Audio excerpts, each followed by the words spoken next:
Let's talk about what it really means when someone treats you like an option. Most of us, at some point, have felt the sting of being sidelined, not chosen, not prioritized. And in that moment, the question that burns isn't always, "Why did they do that to me?" but more often, "What was wrong with me that I let them?" But let's pause there, because that second question, while honest, is loaded with false responsibility. Being treated like an option was never about your worth. It was always about their ego. Here's what I mean. People who are emotionally underdeveloped, or worse, narcissistic, don't form connections the way healthy individuals do. They form attachments through utility, not empathy. You weren't seen for your essence. You were seen for your access. Access to your time, your affection, your attention, and most dangerously, your patience. They don't need to commit because your consistent emotional availability makes it feel like you're already theirs. But not in a devoted, reciprocal way, more like a safety net they don't have to earn. And that's the paradox. The more you tried to prove your loyalty, your love, your resilience, the more it fed their illusion that you'd never leave, that they could keep you on the back burner, knowing you'd be there whenever they needed a little ego boost. They confused your depth with weakness, your heart with naivety, but it wasn't naivety, it was hope. Hope that they'd rise to meet your emotional integrity. Hope that the potential you saw would finally manifest. But the truth is, potential is worthless without action, and hope without boundaries only invites exploitation. What they didn't realize is that being treated like an option doesn't kill your self-worth, it awakens it. Slowly, perhaps painfully, but inevitably, there comes a moment where the confusion settles, the fog lifts, and you start to see the pattern.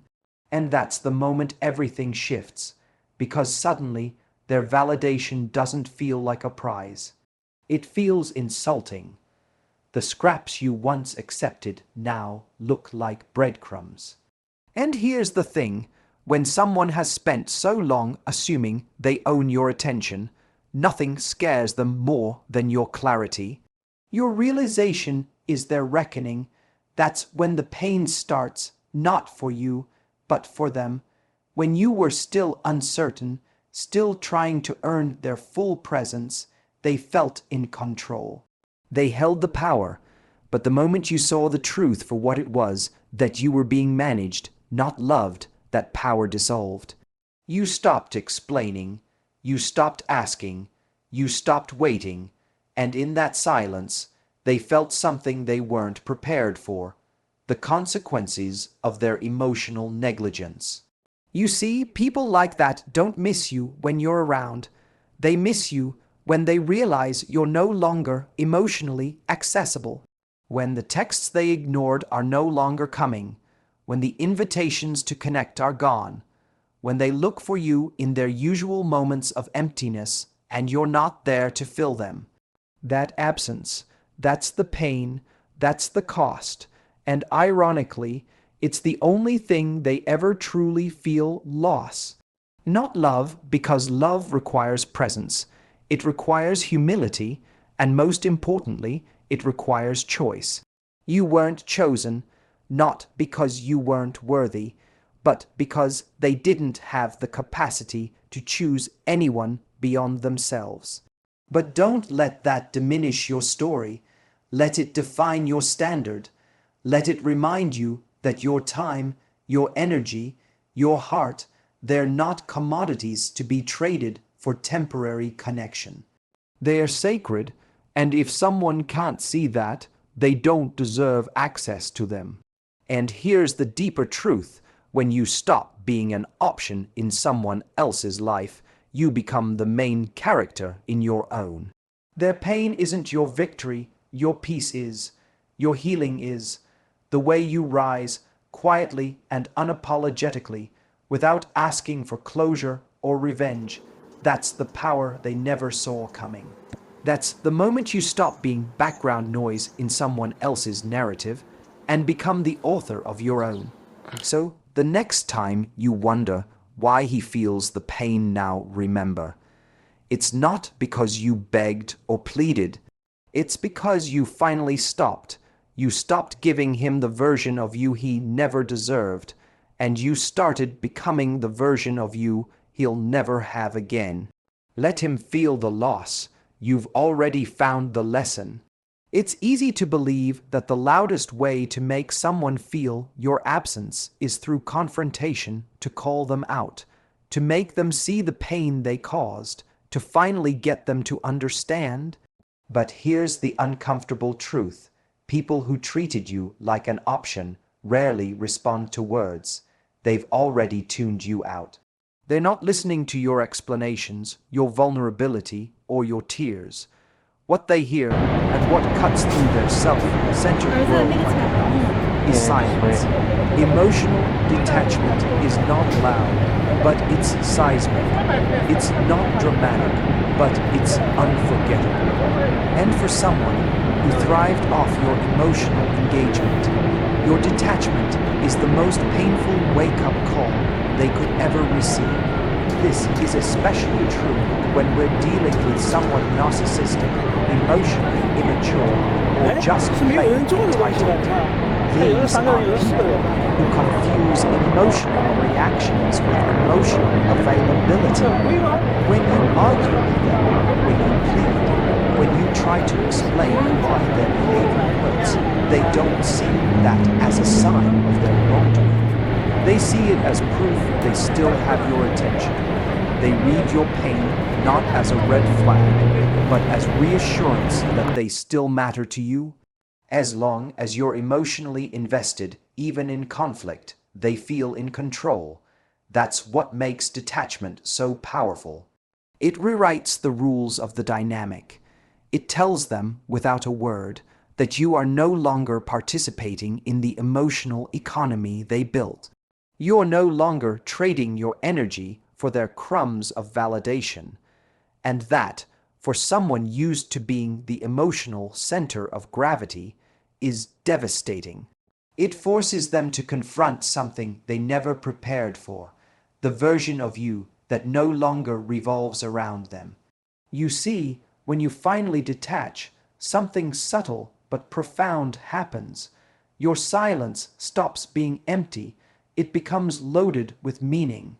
Every unanswered message, every ignored call, every moment you no longer explain yourself, it all becomes a mirror. And in that mirror, they see their own emptiness, not because you tried to teach them a lesson, but because your absence reveals everything they refused to face when you were still around. And here's the part that most people underestimate. Detachment is not indifference, it's clarity. It's the clarity to see that staying connected to someone who consistently diminishes your worth is the slowest form of self-betrayal. Detachment doesn't come from bitterness, it comes from wisdom. It's the wisdom to understand that engaging with someone who doesn't value you isn't strength. It's self-abandonment, and once you stop abandoning yourself for someone who never shows up for you, you begin to return to your own center. That's what terrifies them, not that you're gone, but that you're fine, that you didn't fall apart without them. That the power they thought they had over your emotions was only ever borrowed, and now it's been repossessed. When you detach, you take that power back without needing to make a scene, and ironically, it's the silence that screams the loudest.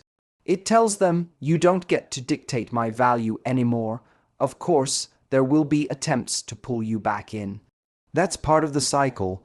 They'll test your silence with breadcrumbs, a vague message, a memory, a compliment that's just nostalgic enough to get your attention. But you'll notice something different this time. Those tactics no longer work, not because they've changed, but because you have. Detachment makes manipulation visible. What once looked like affection now looks like a tactic. What once felt like hope now feels like a trap. And that shift, that's everything.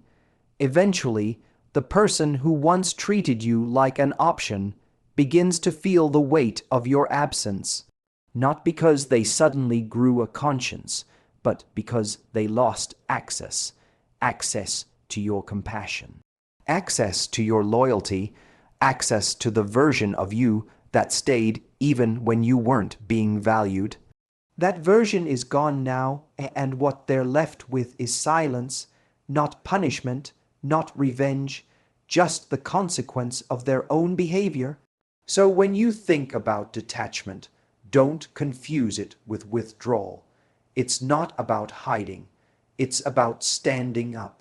It's about standing up for your peace, your sanity, your worth, without needing the other person's agreement.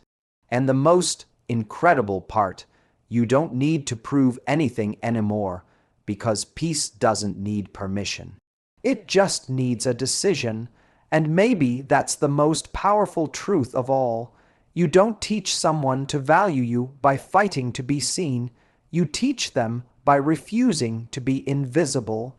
When you detach, you stop arguing for a place in their life, and you start creating space for yourself in your own.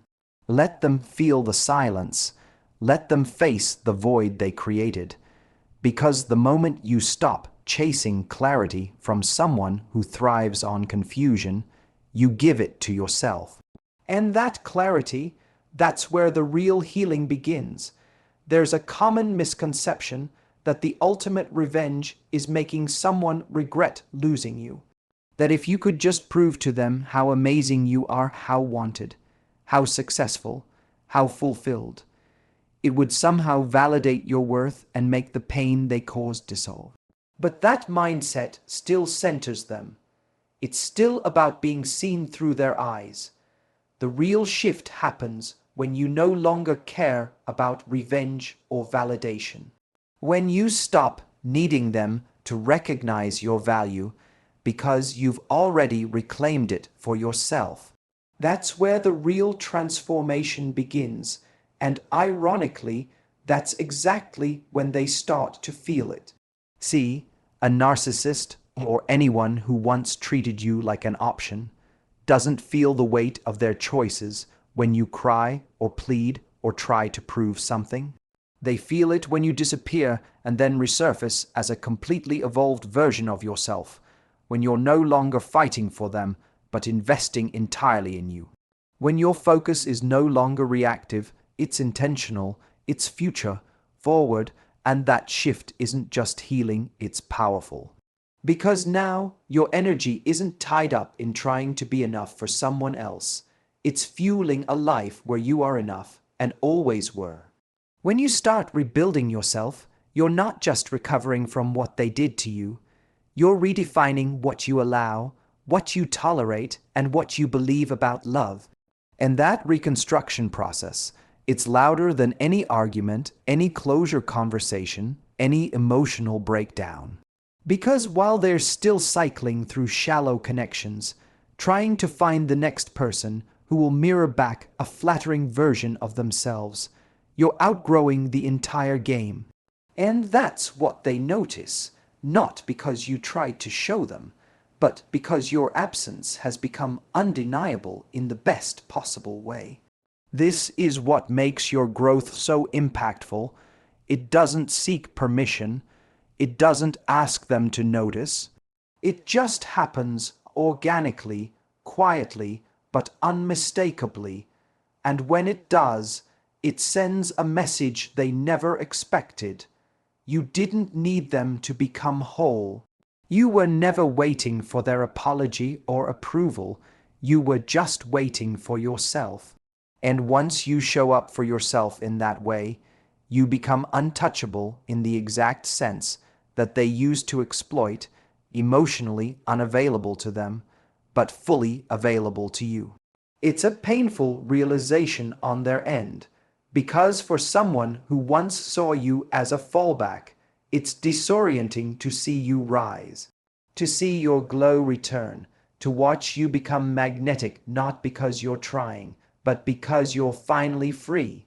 And make no mistake, they do feel that shift. Whether they reach out or not, they sense it. They may not articulate it, they may never say it out loud, but the impact of your detachment, your peace, and your progress lingers like a shadow over their ego. But again, that's not the point, because true healing means letting go of even that satisfaction. It's recognizing that the best version of you isn't built to impress them, it's built to protect you, to honor your capacity to grow, to adapt, to recover without shrinking. Because at the end of the day, their pain is not your purpose. Your peace is, your evolution is. When you redirect your energy from resentment to self-expansion, you become something they can't reach, not because you've gone cold, but because you've grown too far beyond what they can access. And in that growth, something sacred is born. You stop craving recognition from the one who couldn't see you, and instead, you start living in a way that reflects your true value effortlessly, unapologetically, and without compromise. And that is what leaves the deepest impression, not on them, but on you. Because now, the version of you that once begged for breadcrumbs no longer exists. You've replaced her with someone who no longer waits at closed doors, someone who walks away with grace and builds something beautiful elsewhere, not to prove a point, but because you finally understand that your life was never meant to be defined by someone else's inability to love you well. So if you were once an option and now he feels the pain, don't go back. Don't offer comfort where there was once cruelty. Don't explain your evolution to someone who refused to grow with you. Just keep going, keep building, keep becoming, because the most powerful message you'll ever send is the life you choose after the pain.